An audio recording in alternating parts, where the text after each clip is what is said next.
Welcome to our video on Internal Rate of Return, or IRR, a powerful tool in project management used to help decide which projects to invest in.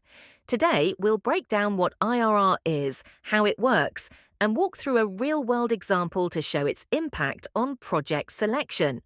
Internal rate of return is the discount rate that makes the net present value, or NPV, of a project's cash flows equal to zero.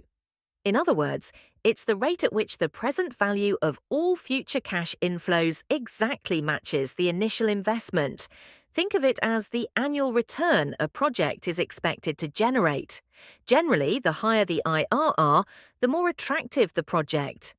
Project managers use IRR to compare multiple projects on an even playing field. If a project's IRR exceeds the company's required rate of return or cost of capital, it's considered a good investment. This makes IRR a key factor in project selection and capital budgeting. Imagine a small company looking to invest in new machinery. They have two options. Project A. The machine costs $50,000 and is expected to generate annual net cash inflows of $12,000 for the next 5 years. Project B.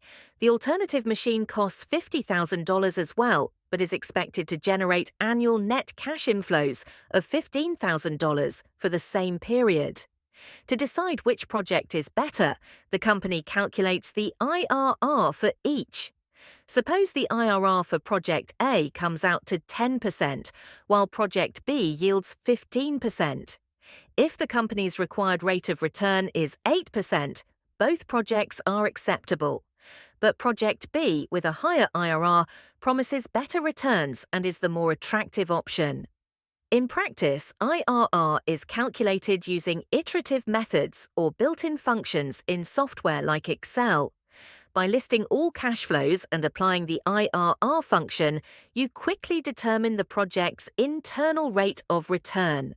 This ease of calculation makes IRR a practical tool for project managers. While IRR is a valuable indicator, it does have limitations. It assumes that cash inflows are reinvested at the same rate as the IRR, which might not always be realistic.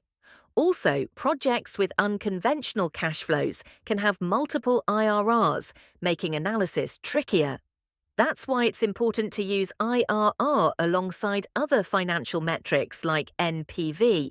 To sum it up, IRR is a key metric for evaluating project profitability and comparing investment options. A higher IRR usually means a better return, helping you make smarter decisions in project management.